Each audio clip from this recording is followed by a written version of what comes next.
Olá, alunos, sejam muito bem-vindos a mais uma aula de filosofia e hoje a gente vai tratar sobre a filosofia judaica medieval.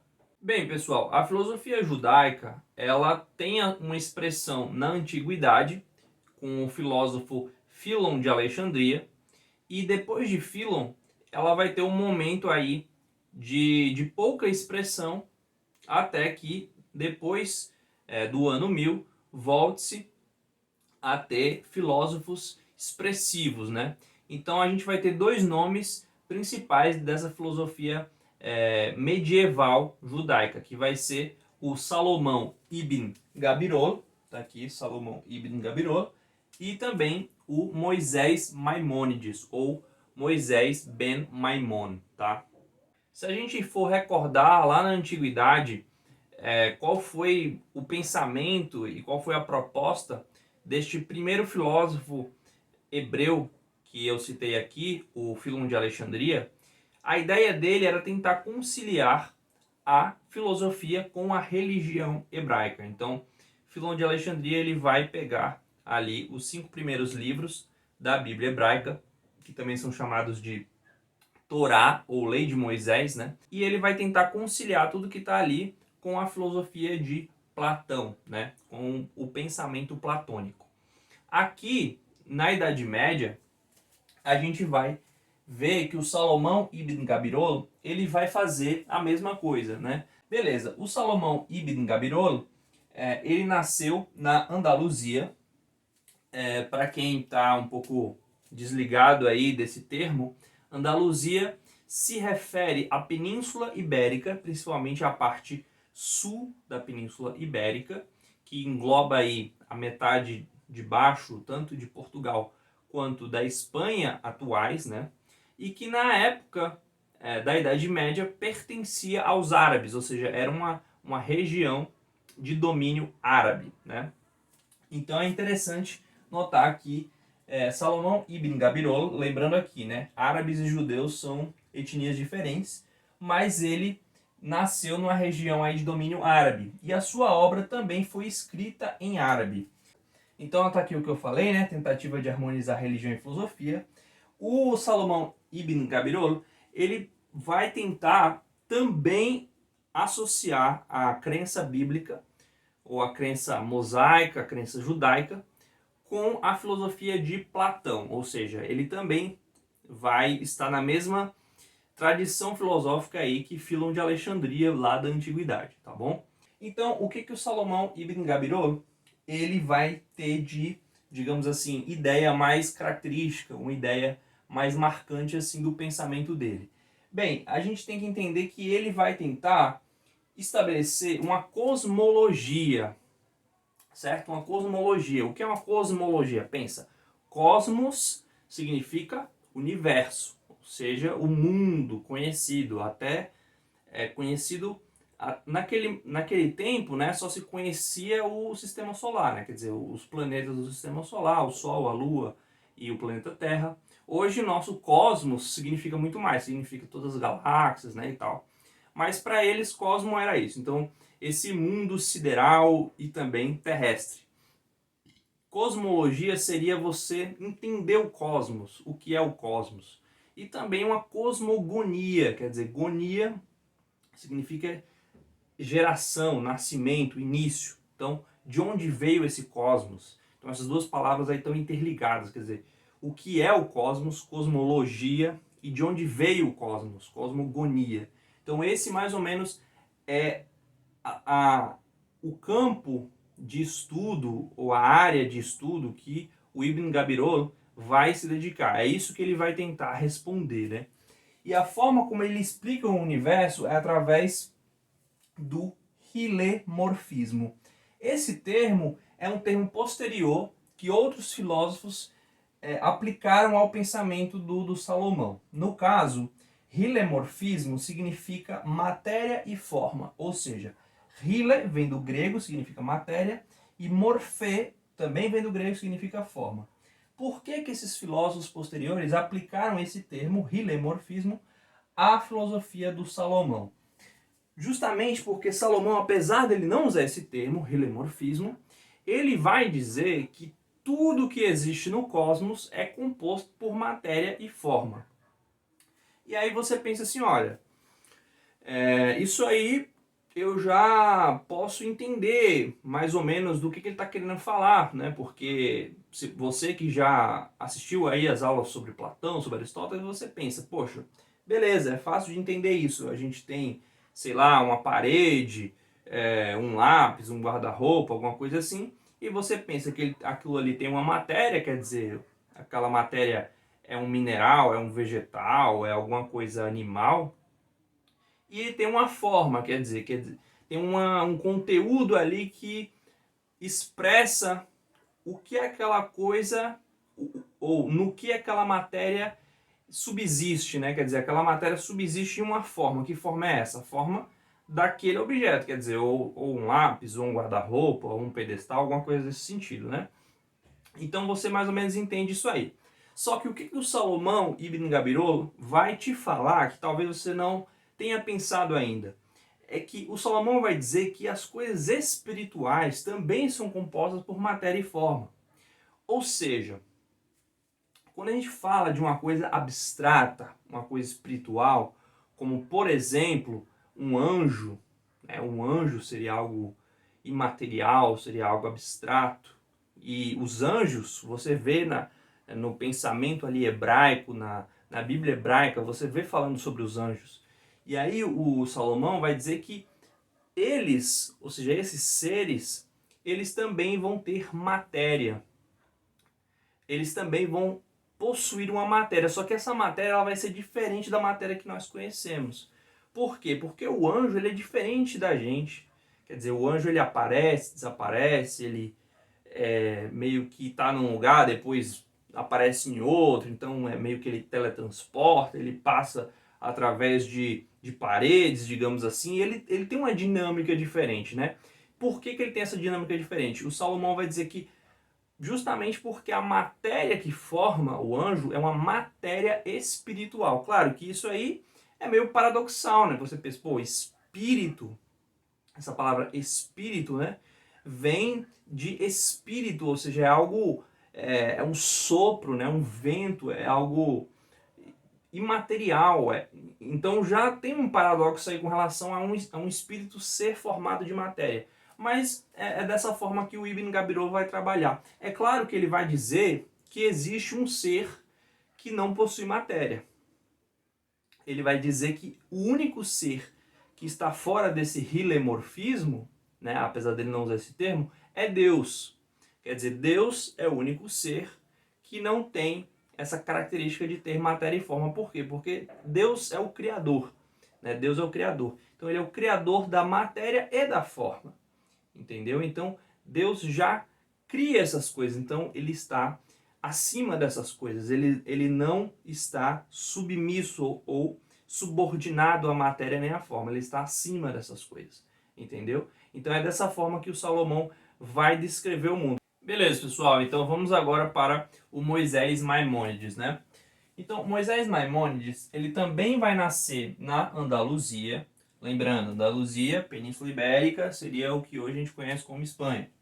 Ele vai ser posterior então ao Salomão Ibn Gabirol, vai nascer em 1135 e vai falecer já no século XIII, 1204. A principal obra do Maimônides, também conhecido como Rambam, vai ser o Guia dos Perplexos, né? Guia dos Perplexos. Esse termo aqui, Guia dos Perplexos, ele é bem sugestivo. Por quê? O que é perplexidade? Perplexidade é quando você se depara com algo que você não consegue explicar, que você não consegue entender. Você fica perplexo. Uma certa surpresa misturada com confusão, assim, né? E o que é o Guia dos Perplexos? É uma obra que tenta desmistificar. Mas desmistificar o quê? Desmistificar a filosofia. Né? Então ele vai tentar falar sobre aquilo da filosofia que pode ser conciliado com a fé judaica, com a fé bíblica. Né? É dessa forma que ele vai tentar tirar essa perplexidade do seu leitor. Quer dizer, o seu leitor provavelmente é um judeu que já leu a Bíblia, que já leu a Torá, conhece ali aqueles ensinamentos, mas que também conhece as ideias de Platão, de Aristóteles, dos filósofos gregos, e ele agora está perdido, ele não entende muito bem como que aquelas duas coisas se relacionam. E aí o Maimônides ele vai então fazer esse trabalho de escrever essa obra para mostrar que, poxa, dá para entender como harmonizar essas coisas, tá? Beleza.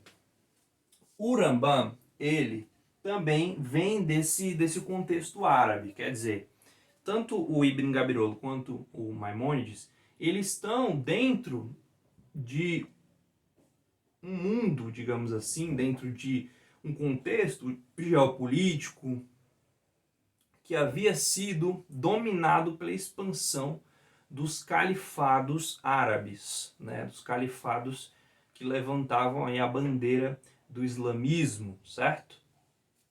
E eles vão ter acesso aos filósofos árabes. Se você ainda não assistiu a minha aula sobre filosofia árabe, dê uma olhada lá eu vou falar sobre o Al-Farabi, lá eu vou falar sobre o Avicena e também sobre o Averroes, tá? Então, o Rambam, ele vai ler Avicena, ele vai ler Averroes, ele vai tomar conhecimento do que esses filósofos árabes estão falando. O que o Maimônides vai concordar e vai discordar desses filósofos, né? Ele vai discordar do Avicena, que era um filósofo de linha aristotélica. O Rambam também vai ser um aristotélico, mas ele vai discordar do Avicena da ideia de que o mundo é eterno, né? A Avicena defendia essa ideia de que o universo não havia sido criado, quer dizer, o universo ele sempre existiu. Maimônides vai defender a criação, né? Vai defender que o mundo foi criado a partir do nada, ou seja, ex nihilo. Essa expressão é uma expressão que vem do latim, tá, pessoal? Então, no latim, ex, né, quer dizer a partir de, saindo de, nihilo, nada, né? Nada. Então, o mundo foi criado do nada. Não existia nada, não existia existência, né? Então, você não tinha absolutamente nada. E aí, o mundo foi criado a partir de um determinado ponto desse nada, entendeu? Então, esse dogma da criação, que é um dogma bíblico, que é um dogma tanto cristão quanto judaico, ele vai ser defendido pelo Maimônides. E qual que é o grande ponto aqui? O Avicena defendia essa ideia de que o universo sempre havia existido porque ele usava essa ideia também, né? Não só por esse motivo, mas também porque ele usava essa ideia para justificar a existência de Deus. Então ele conseguia combinar a ideia da existência de Deus com a ideia de um universo eterno, um universo que sempre existiu. Então ele usava essas duas ideias, uma reforçando a outra. Ou seja, se o universo sempre existiu, logo ele conseguia provar a partir disso que Deus existia. O que o Maimônides vai dizer? Não, mas mesmo que o universo tenha sido criado a partir do nada, ou seja, que tenha havido esse momento inicial da criação, mesmo assim, essa ideia está totalmente, digamos assim, harmonizada com a existência de Deus. Então, a existência de Deus não exclui o dogma da criação. E o dogma da criação, mesmo analisado do ponto de vista da filosofia, ou seja, da razão humana, ele é compatível com a ideia de um Deus, né, que é eterno, né? E o Averroes? Bem, o Maimônides ele vai concordar com o Averroes na tese de que o homem é mortal, tá? Então Averroes ele defendia essa ideia de que o homem é mortal. Quando o homem morre, não existe nada no homem que sobreviva à sua morte física. Não existe nenhuma parcela de individualidade, de personalidade, de existência humana que pudesse continuar existindo. E o Maimônides vai concordar com isso, vai dizer que realmente o homem ele é mortal. Depois que ele morre, não existe mais existência para ele. Já quando Maimônides vai falar especificamente sobre Deus, ou seja, quando ele vai se referir à pessoa de Deus, ele vai tentar descrever Deus, ele se utiliza da teologia apofática. O que é a teologia apofática? Bem, se você está acompanhando minhas aulas de filosofia, principalmente as aulas que eu dei sobre filosofia patrística, dos primeiros filósofos cristãos, gregos, né? Você vai perceber que existia ali duas teologias possíveis dentro da teologia cristã, que era a teologia apofática e a teologia catafática. A teologia catafática, ela tentava enumerar atributos para Deus. Já a teologia apofática, ela tenta mostrar o que Deus não é. Ou seja, ele vai tentar negar coisas que, na verdade, não dizem respeito a Deus. É dessa forma que o Maimônides vai trabalhar. Ele vai trabalhar com a teologia apofática. Deus não é mutável. Ou seja, não faz parte do ser de Deus a mudança. Deus não muda, por isso Deus não é mutável. Então, mutável não é uma característica de Deus. Mais um exemplo de uma teologia apofática, tá bom? Além do Maimônides falar sobre o universo e falar sobre Deus, existe um terceiro ponto também que eu vou comentar com vocês agora, que é a antropologia do Maimônides. O que é antropologia? É o estudo do homem. Então, Maimônides ele vai descrever o universo, ele vai falar sobre Deus, mas ele vai também se debruçar sobre o homem. Ou seja, quem é o homem, qual é a estrutura do homem, como é que nós podemos entender a natureza humana.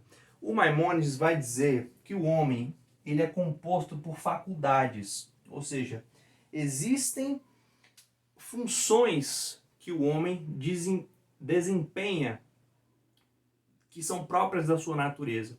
Essas faculdades, essas funções, o Maimônides vão dizer que são 5. A faculdade nutritiva, a sensitiva, a imaginativa, a apetitiva e a intelectiva.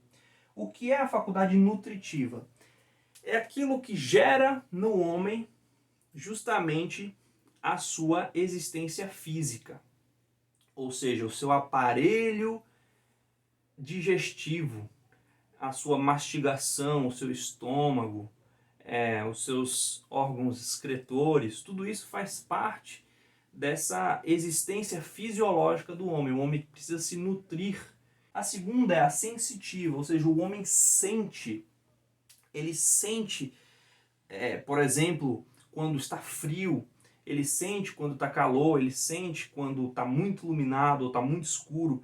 Então, essas reações ou essas ações do ambiente causam reações no homem. O homem reage sensitivamente.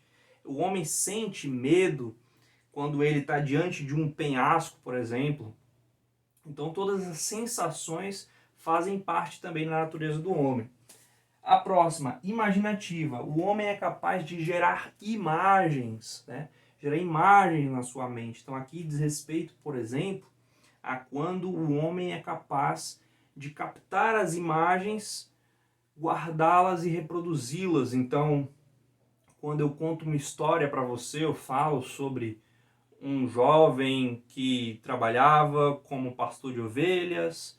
Em um momento ele foi chamado para lutar contra um gigante. E aí quando eu estou falando isso, você na sua mente, a sua faculdade imaginativa consegue pegar as imagens que você tem e formar esse cenário. A outra capacidade é a apetitiva, que é a vontade do homem, o desejo do homem. Quer dizer, o homem ele possui desejo, possui vontade. Por exemplo, ele vê um castelo, ele tem vontade de subir lá, de ver a vista lá de cima. Ele vê uma praia bonita, ele tem vontade de tomar banho naquela praia. Então esses desejos do homem, aquilo que faz o homem querer conseguir alguma coisa, querer chegar até algum lugar, né? Tudo isso é a vontade do homem. Então seria essa vontade, esse desejo, essa faculdade de apetitiva, certo? E a última, a intelectiva, quer dizer, a razão, o intelecto, o pensamento humano. É quando o homem consegue agora pensar sobre tudo aquilo que acontece com ele. Bem, pessoal, essa foi a aula sobre filosofia judaica medieval. Fiquem de olho, ainda vamos ter mais aulas de filosofia, obviamente. E posteriormente eu quero gravar uma aula sobre um filósofo moderno, que também era judeu, que é o Baruch Spinoza. Então, fiquem de olho aí. Quando a gente entrar nos filósofos humanistas, eu vou tratar sobre esse filósofo judeu também. Deixe nos comentários qualquer dúvida, qualquer crítica, qualquer sugestão. E tudo de bom. Boas aulas!